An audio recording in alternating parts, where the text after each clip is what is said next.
بسم اللہ الرحمن الرحیم۔ السلام علیکم۔ حضرت سلمان فارسی رضی اللہ تعالی عنہ کا نکاح۔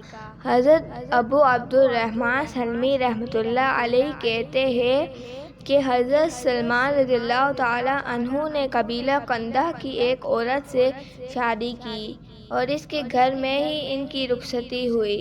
جب رخصتی والی رات آئی تو ان کے ساتھ ان کے ساتھی بھی چلتے ہوئے ان کی بیوی کے گھر تک آئے۔ وہاں پہنچ کر حضرت سلمان رضی اللہ تعالی عنہ نے فرمایا، اب آپ لوگ واپس چلے جائیں، اللہ تعالیٰ آپ لوگوں کو بہت اجر عطا فرمائے، اور ان لوگوں کو اندر اپنی بیوی کے پاس نہ لے گئے جیسے کہ بے وقوف لوگوں کا دستور ہے۔ وہ گھر بہت سجا ہوا تھا، دیواروں پر پردے پڑے ہوئے تھے۔ یہ دیکھ کر انہوں نے فرمایا، کیا تمہارے گھر کو بخار چڑھا ہوا ہے جو اس پر اتنے پردے لٹکا رکھے ہیں؟ یہ کعبہ قندہ قبیلہ میں آ گیا ہے جو تم نے اس گھر کو اتنا سجا رکھا ہے۔ گھر والوں نے کہا، تو ہمارے گھر کو بخار چڑھا ہوا ہے اور نہ کعبہ قندہ میں آ گیا ہے۔ جب ان لوگوں نے دروازے پر کے پردے کے علاوہ باقی تمام پردے اتار دیے تب حضرت سلمان رضی اللہ تعالیٰ گھر کے اندر گئے۔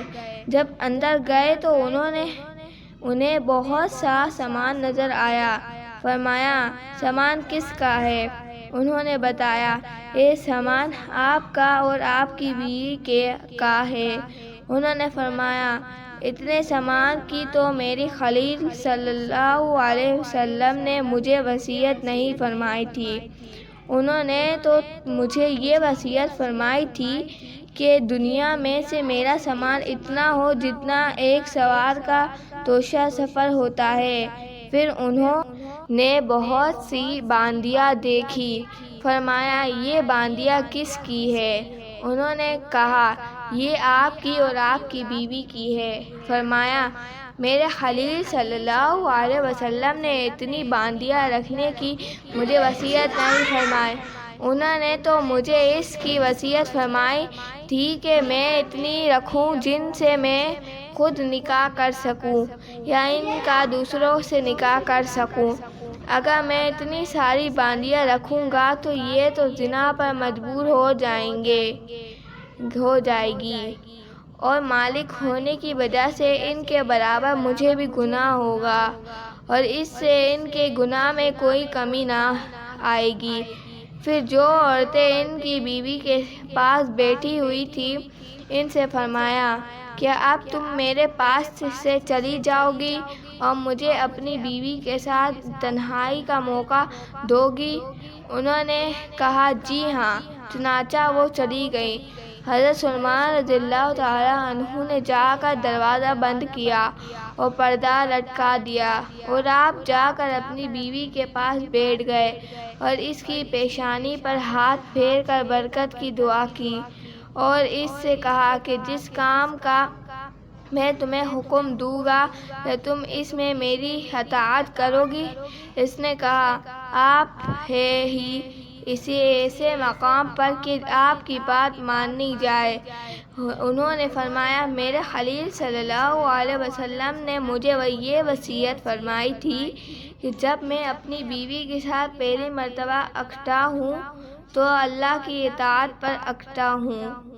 چنانچہ حضرت سلمان رضی اللہ تعالی عنہ اور ان کی بیوی کھڑے ہو کر نماز پڑھنے کی جگہ گئے اور کچھ دیر نماز پڑھی اور پھر دونوں واپس اپنی جگہ پر آ گئے اور پھر انہوں نے اس بیوی سے اپنی وہ ضرورت پوری کی جو انسان اپنی بیوی سے کیا کرتا ہے۔ صبح کو ان کی ساتھی ان کے پاس آئے اور پوچھا، حضرت آپ نے اپنے گھر والوں کو کیسا پایا؟ انہوں نے آراز فرمایا۔ ان لوگوں نے دوبارہ پوچھا تو انہوں نے پھر آراز فرما لیا۔ لوگوں نے تیسری مرتبہ پھر پوچھا تو پہلے تو ان سے آراز فرمایا، پھر فرمایا، اللہ تعالیٰ نے پردے اور دروازے بنائے ہیں، اسی لیے ہے تاکہ ان کے اندر کی چیزیں چھپی رہے۔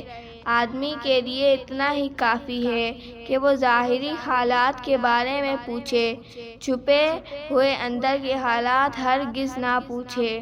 میں نے حضور صلی اللہ علیہ وسلم کو فرماتے ہوئے سنا ہے، یہ بیوی کے ساتھ کے اندر کے حالات بتانے والا اس گدھے اور گدھی کی طرح ہے جو راستے میں جفتے کے کر رہے ہو۔ اللہ حافظ۔